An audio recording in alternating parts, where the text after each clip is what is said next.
Conversinhas no Fiado. Sua história virando podcast.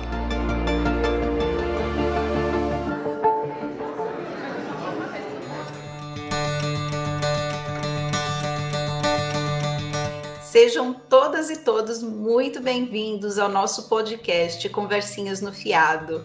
Eu sou Estela Kiel, sou economista e especialista em educação financeira.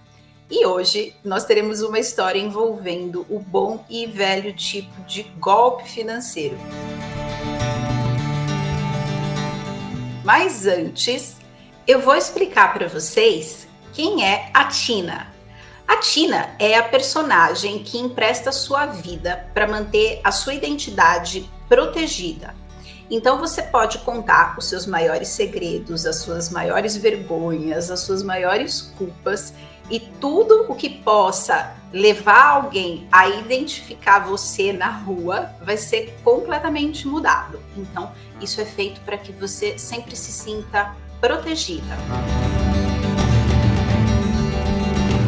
E eu queria muito ver de onde que você está ouvindo nosso podcast.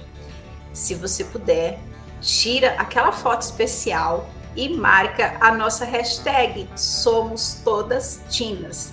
E não esquece de marcar também o perfil da Investidela, que é o @Investidela no Instagram. Eu acredito que falar sobre finanças no universo das mulheres é muito importante para a gente mudar a narrativa que leva tantas de nós diariamente a caírem em situações de golpe e até mesmo em situações de violência patrimonial.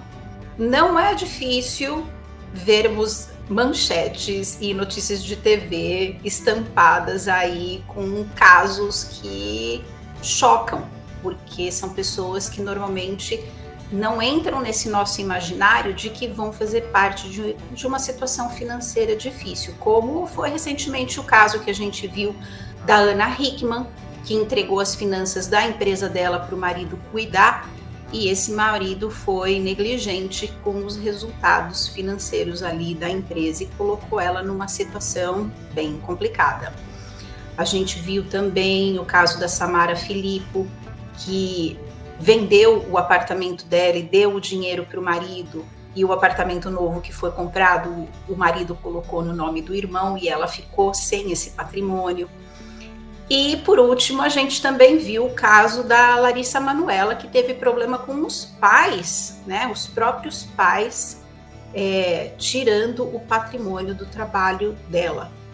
Então, são casos isolados, mas eles falam muito para nós, porque ter problema financeiro não é só uma questão de classe social. Aqui a gente vê mulheres famosas que teoricamente teriam um acesso à informação e que mesmo assim estão sendo vítimas de situações em que elas perdem o controle da sua autonomia financeira. E isso foi uma coisa que aconteceu muitas vezes comigo durante a minha vida. E eu nunca soube por que esse tipo de coisa acontecia, até que, há alguns anos atrás, eu descobri a educação financeira. E dentro da educação financeira, eu fui estudar por que as mulheres ficavam sempre mais fragilizadas com relação à tomada de decisão. E o cenário que eu encontrei, ele foi bastante chocante e bastante triste. E eu vou contar esse cenário para vocês ao longo dos episódios, junto com outras histórias que aconteceram comigo. A verdade é que finanças, propriamente dito como dinheiro, sempre foi algo muito distante das mulheres. E a gente precisa mudar essa narrativa, né? Nós precisamos ter mais educação financeira numa linguagem que se aproxime de todas nós.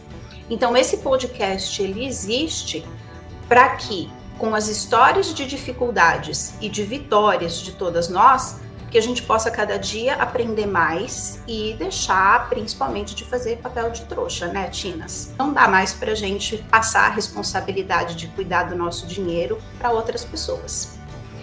Então, vamos começar a nossa história de hoje.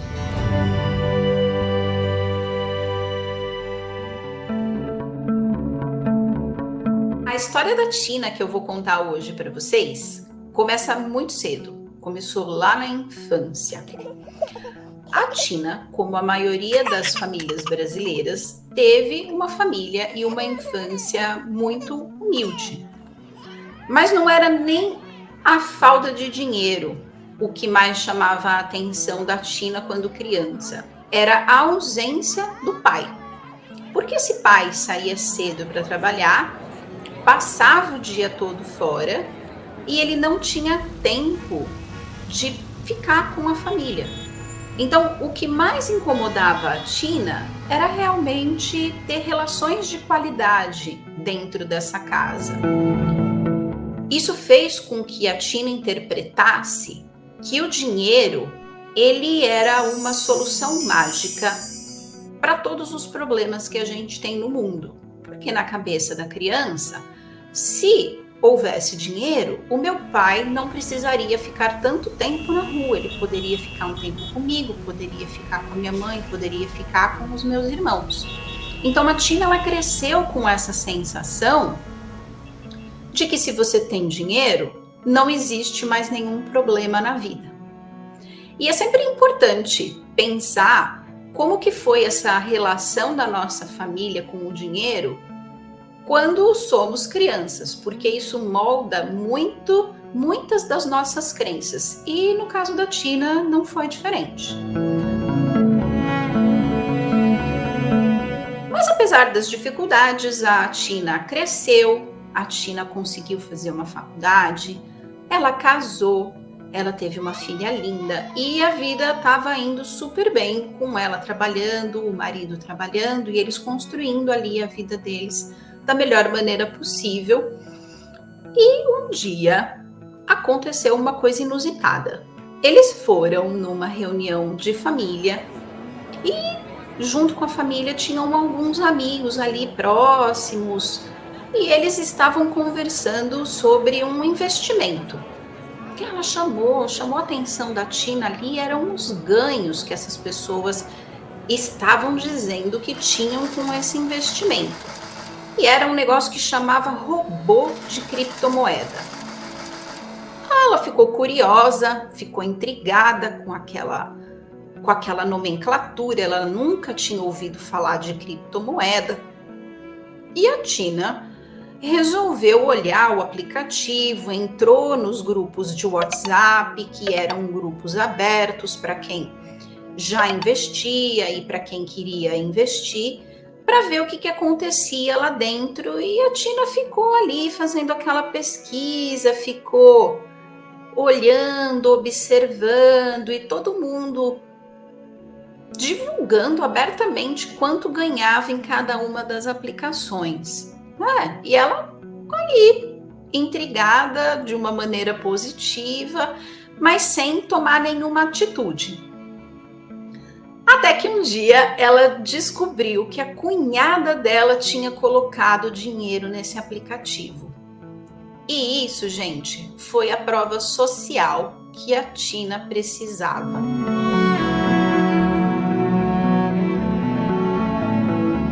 Prova social é uma confirmação.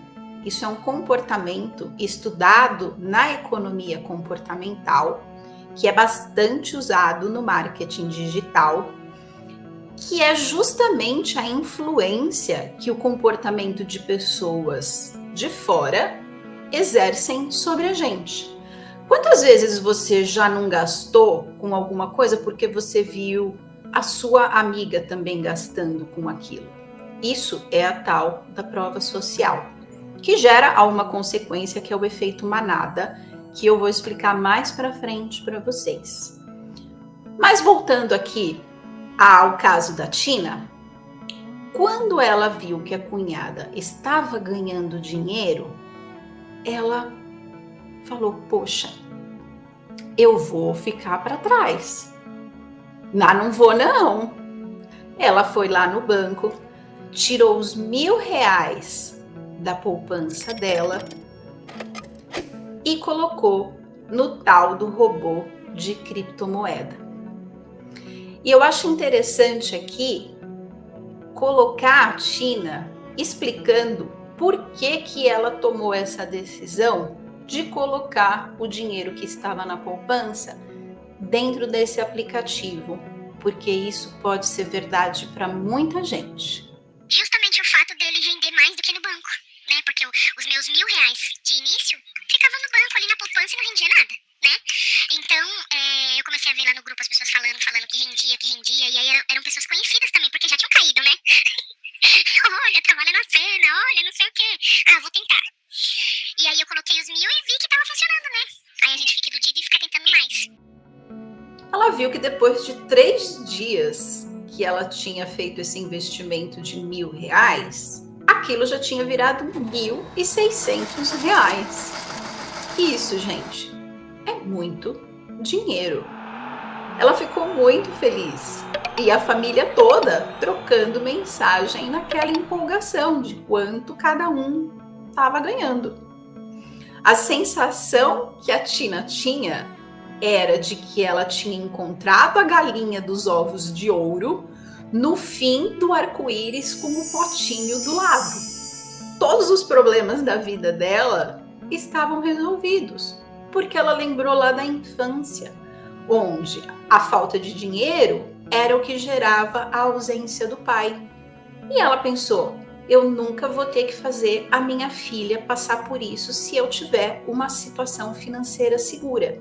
E se esse investimento, que rende tão mais do que a poupança, vai me proporcionar isso, eu vou investir mesmo. O que a Tina fez? Foi lá na poupancinha dela, tirou aquele dinheirinho que ela suou para conquistar e tirou mais R$2.000 e colocou na aplicação. Então, até esse momento, do dinheiro mesmo da Tina, ela já tinha investido R$3.000. Só que ela não estava resgatando os juros desses R$3.000. Ela estava fazendo uma reserva financeira ali dentro daquele aplicativo. Então eram os 3.000 mais os juros de uma aplicação que ficou tudo ali dentro daquele aplicativozinho, esperando render cada vez mais juros. Um belo dia, mais precisamente uma bela manhã, nuvens pesadas de chuva se formaram ali no céu da família da Tina, porque o aplicativo simplesmente parou de funcionar. Ninguém conseguia investir, mas principalmente ninguém conseguia resgatar o dinheiro que estava lá dentro. Os perfis das redes sociais pararam, os funcionários deixaram de responder, e a única pessoa que ficou ali dentro daquele grupo de WhatsApp era um gerente que respondia que era um problema técnico e que em breve todas as pessoas iam ter direito e acesso de resgatar os seus investimentos ou de continuar na aplicação. Mas a verdade é que isso nunca aconteceu. O aplicativo foi perdendo cada vez mais funcionalidades, até que um belo dia ele simplesmente não abriu mais.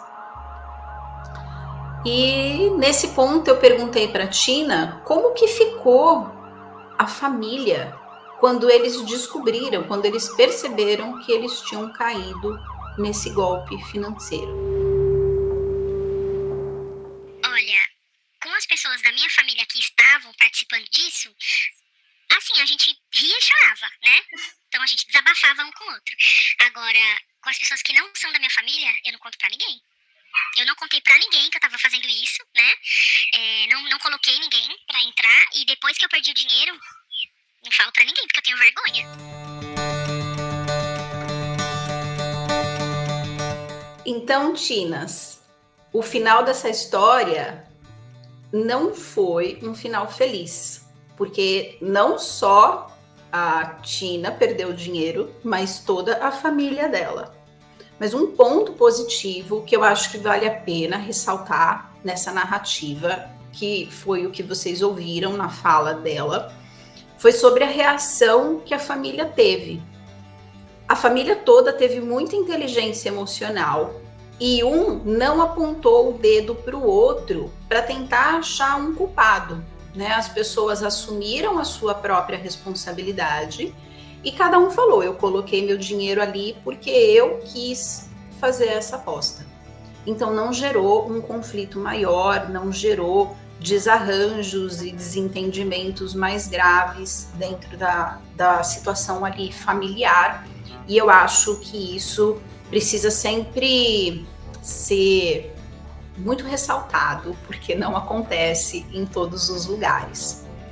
Então, quando eu escuto essa história da Tina, eu fico me sentindo muito tocada e eu me sinto também entristecida, porque você vê a dificuldade de uma família, né? Você vê o quão difícil é você sustentar as despesas de uma família, principalmente por não ser uma família que nasceu com privilégios financeiros.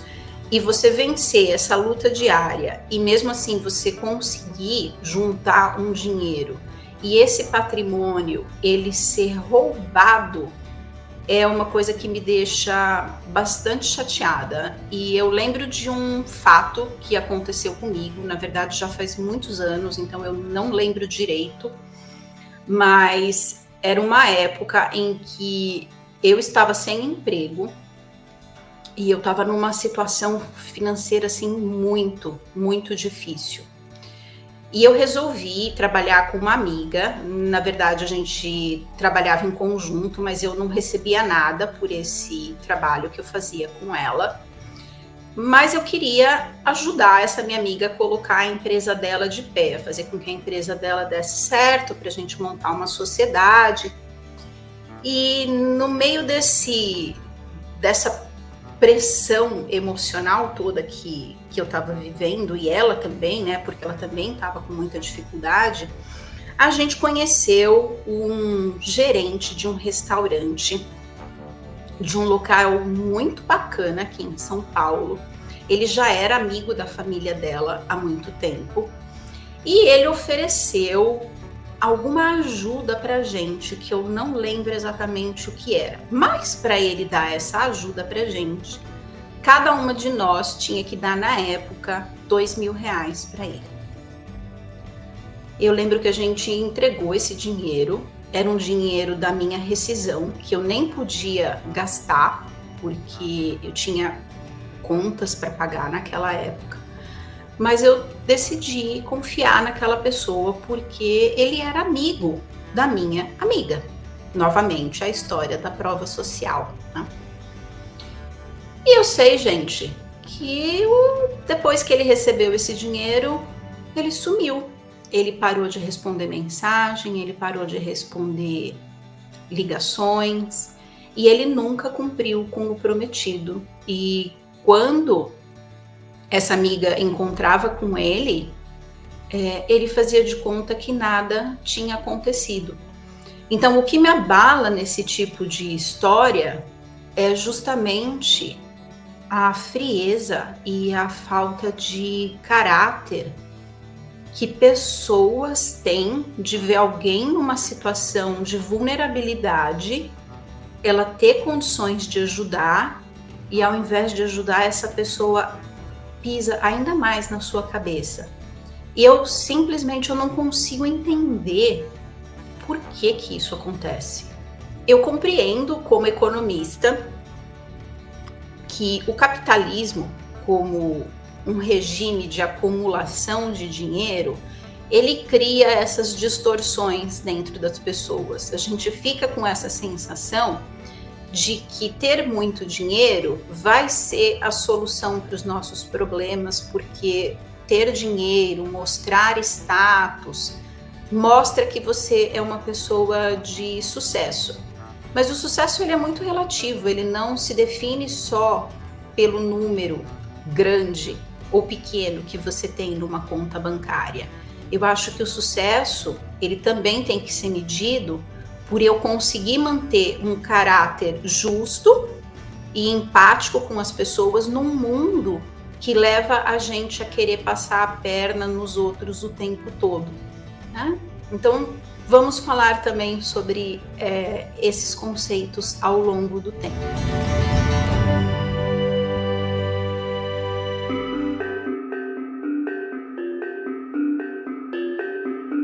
Mas agora eu queria passar para a parte de explicações para vocês e vou começar explicando um pouquinho o que são as criptomoedas.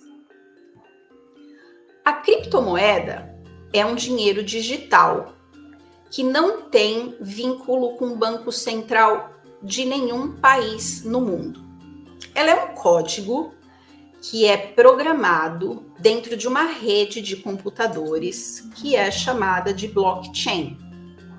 Então, sim, gente, são muitos termos em inglês,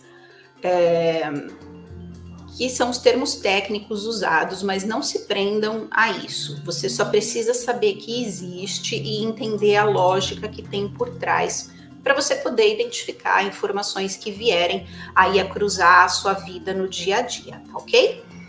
Então, a criptomoeda, repetindo, né, não tem vínculo com um banco central. É diferente do dinheiro que a gente usa aqui no Brasil ou em qualquer outro lugar do mundo. Então, a gente pode falar das mais famosas, como o euro, o dólar, aqui no Brasil, o real. Todas essas moedas, apesar da gente usar através de cartão de crédito, um cartão de débito, esse dinheiro físico, ele existe em algum lugar. E esse dinheiro físico, no mundo das criptomoedas, é chamado de moeda fiat. Então, eu tenho a moeda digital, que é a criptomoeda, e eu tenho a moeda física, que é chamada de moeda fiat. O Brasil tem um dos sistemas financeiros mais avançados do mundo. O trabalho do Banco Central aqui é realmente muito impressionante se a gente for comparar com outros países, especialmente com países da Europa. Tanto que aqui no Brasil, o governo já está desenvolvendo um dinheiro digital, que é o Drex. O Drex não é uma criptomoeda, ele é um dinheiro digital, ou seja, a ideia é que ele substitua o papel físico que o real tem, né? A moeda física que a gente usa ali para comprar balinha na loja da esquina. Essa moeda, com o tempo, ela tende a deixar de existir e a gente vai ficar só com essa moeda digital que o Banco Central vai implementar ao longo de uns bons anos. E isso vai demorar porque depende da população toda ter conta bancária, e não só ter conta bancária, mas ter uma conta bancária com um dispositivo que te permita usar a internet. E muita gente no Brasil hoje ainda está excluída do sistema de bancos. Então, vai precisar de um planejamento de longo prazo para que esse projeto do governo alcance todas as pessoas. Mas, voltando ali para a questão da criptomoeda, o Drex não é uma criptomoeda porque tem vínculo com o nosso Banco Central. E um Bitcoin, uma Ethereum, por exemplo, que são as mais famosas, não tem vínculo com governo nenhum. A criptomoeda, ela nasceu com a ideia de liberdade financeira, no sentido de que pessoas poderiam usar a criptomoeda como se fosse um dólar para comprar coisas, mas isso ainda é um plano meio utópico, porque não se tem a tecnologia para que eu possa usar criptomoeda para comprar o meu sorvete na padaria, né? Então, ainda a criptomoeda é usada como um investimento. E por ser algo novo, que as pessoas não dominam, e para você entender, você tem que ter um conhecimento mais avançado, tem que ter mais familiaridade com o mercado financeiro, esses golpistas usam dessa nomenclatura para fazer com que as pessoas caiam em golpes. O golpe que a China caiu é chamado de esquema Ponzi, que nada mais é do que a famosa pirâmide financeira. Então eu vou ler aqui para vocês a definição do esquema de pirâmide que tem na Wikipedia. Um esquema Ponzi é uma operação fraudulenta, sofisticada de investimento do tipo esquema em pirâmide, que envolve a promessa de pagamento de rendimentos anormalmente altos, ou seja, lucros, aos investidores às custas do dinheiro pago pelos investidores que chegam posteriormente, em vez da receita gerada por qualquer negócio real. O nome desse esquema refere-se ao criminoso financeiro ítalo-americano Charles Ponzi. Ou seja, o criador do golpe faz com que pessoas entrem na base dessa pirâmide, coloquem dinheiro, e esse dinheiro que é colocado por quem entrou por último pague quem já está no início. E conforme as pessoas vão entrando, esse dinheiro vai subindo essa cadeia até chegar sempre no topo.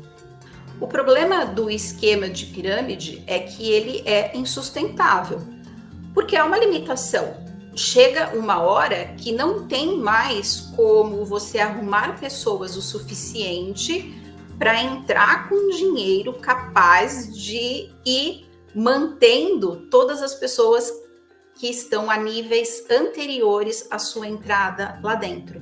E esse dinheiro, como ele tende a subir dentro da pirâmide, ele sempre vai ficar com os primeiros que entraram, ou seja, com as pessoas que tiveram a mente de bolar esse esquema. É por isso que o aplicativo da TINA parou e simplesmente foi impedido que cada um retirasse o seu dinheiro, porque dentro do ciclo o dinheiro chegou no topo, as pessoas evadiram com aquele dinheiro e quem ficou embaixo ficou sem nada. Outra coisa que é importante comentar com vocês, que eu prometi lá atrás, é explicar que a prova social, quando ela é repetida por muita gente, ela pode levar ao efeito manada. O efeito manada é bem o que a gente vê mesmo no mundo animal, né? Um sai correndo e os outros todos vão atrás. Isso acontece muito quando você vê na televisão repetidas vezes, a bolsa está subindo, a ação de tal empresa ganhou 20%, todo mundo está migrando para o mercado de renda variável, e aí você fica assim, nossa, vou também. Só que você vai, o vizinho vai, as pessoas da sua família vão, o bairro, a cidade, quando você vai ver, todo mundo entrou, todo mundo seguiu aquela tendência porque ninguém queria ficar de fora, e aí de repente aquilo cai e todo mundo perde. Quantas vezes ao longo dos noticiários a gente não vê esse tipo de situação, né? Então, essa sensação de que eu vi que deu certo com um, eu vou também e muita gente vai junto, é chamado na economia comportamental de efeito manada. E para finalizar essa parte, eu queria chamar a doutora Fernanda Garutti para explicar para a gente o que você pode fazer e quais são as implicações jurídicas caso você se veja envolvida num esquema de pirâmide e o que você pode fazer para se proteger. Doutora Fernanda, obrigada pela sua presença. Olá, ouvintes, como estão? O meu nome é Fernanda Garutti, sou advogada e sócia do escritório Garutti Tognoli Advogados. Antes de qualquer coisa, obrigada Investidela pelo convite para participar desse episódio do Conversinhas no Fiado de hoje. É uma honra enorme estar aqui conversando com vocês. Muitos criminosos estão se aproveitando da popularidade dos ativos virtuais, da facilidade do acesso a eles e dessa busca incessante por uma ascensão financeira rápida para criar aplicativos falsos de operações com criptoativos, ludibriar os usuários, prometendo sempre grandes lucros em pouquíssimo tempo e, ao final, subtrair todo o dinheiro investido daquele usuário. Enfim, é bastante triste de ver. Eu já tive clientes que passaram exatamente por isso. E, bom, acho que vale a pena inclusive mencionar um caso midiático bastante recente que aconteceu agora no mês de abril, no início do mês. O Google propôs uma ação judicial contra 2 desenvolvedores chineses que criaram 87 aplicativos falsos de investimentos em criptomoedas nos últimos 4 anos. Ou seja, por 4 anos eles vêm cometido diversos tipos de fraudes e deram prejuízos financeiros altíssimos para mais de 100 mil usuários que baixaram aplicativos deles pelo Google Play. E o esquema desses desenvolvedores envolvia exatamente orientações via WhatsApp.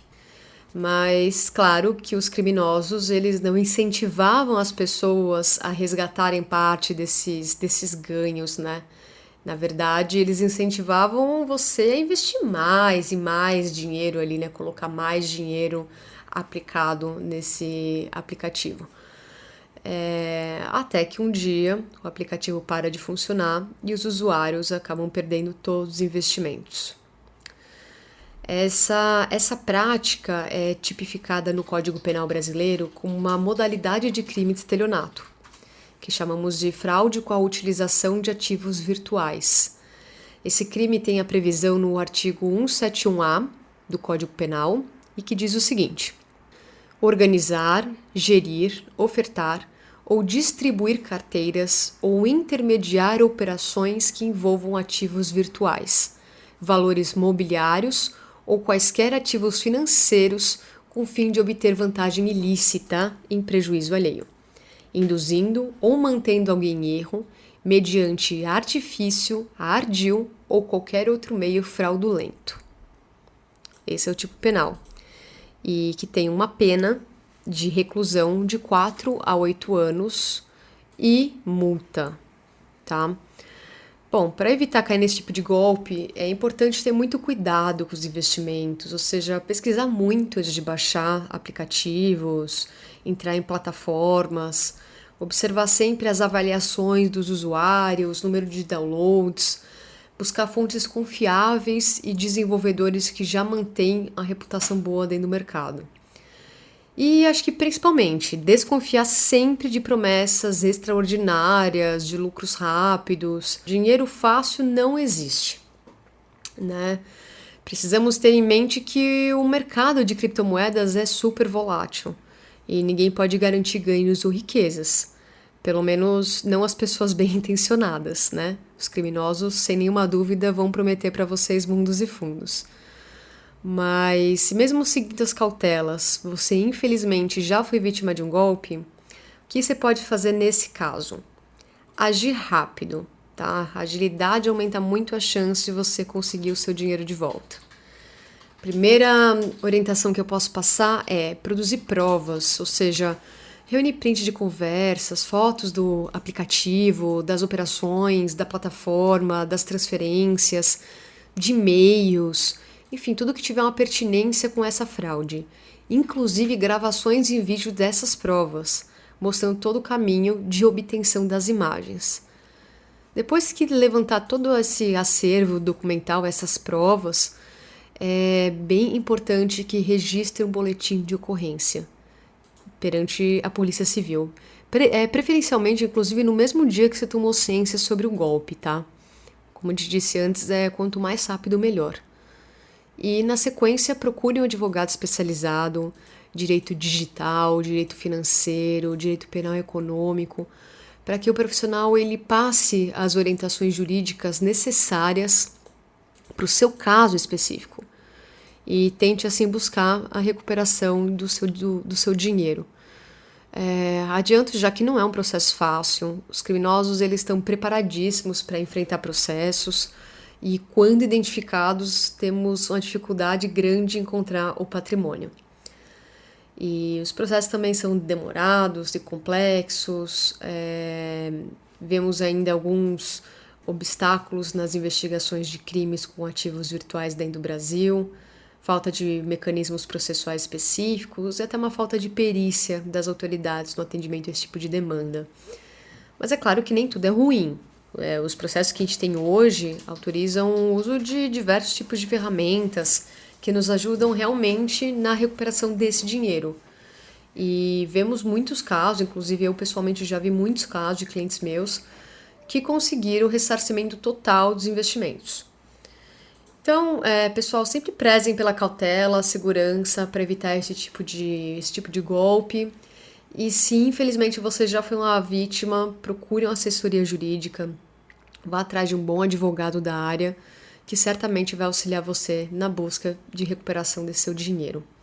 Tá bom? Acho que são essas as considerações para hoje. Um abraço a todas e a todos que estão nos ouvindo. Se cuidem de seus investimentos. Até a próxima.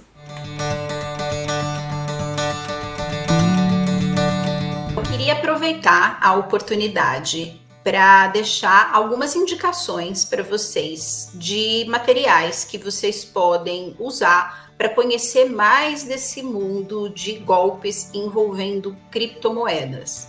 São 2 documentários que estão na Netflix. Um chama Criptofraude e o segundo chama Não Confie em Ninguém, a caça pelo rei das criptomoedas.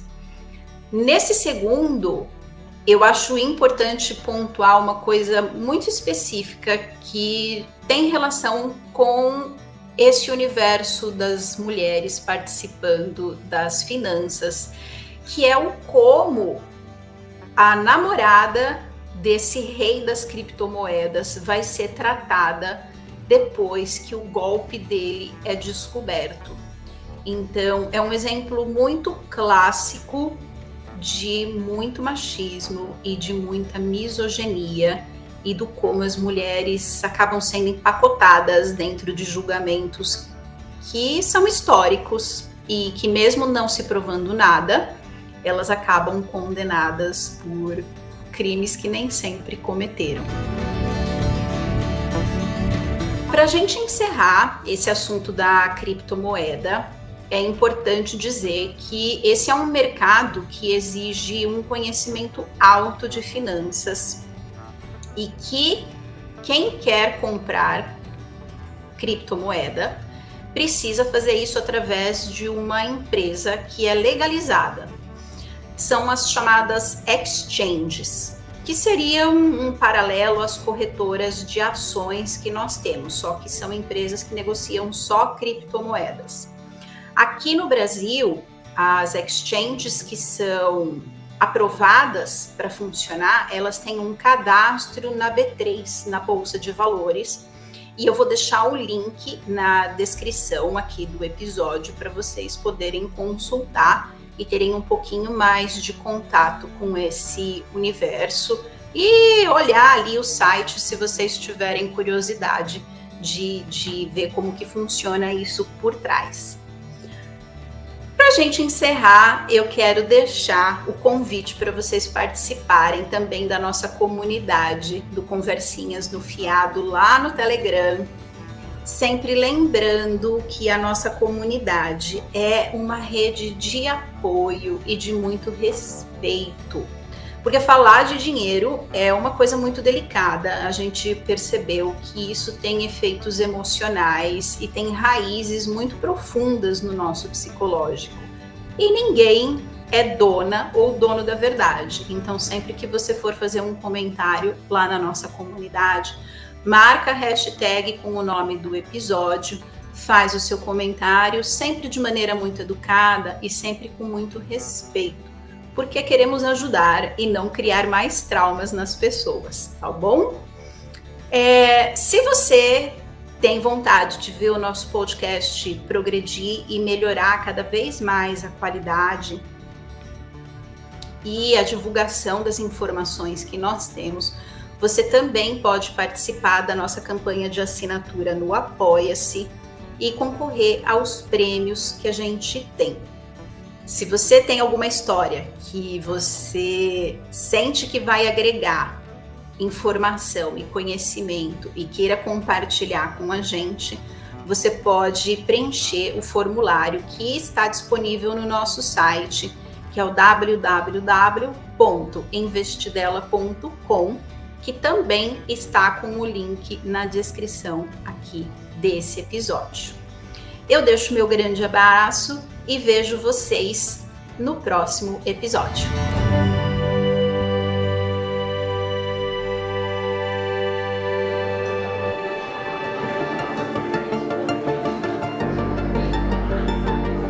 Conversinhas no Fiado.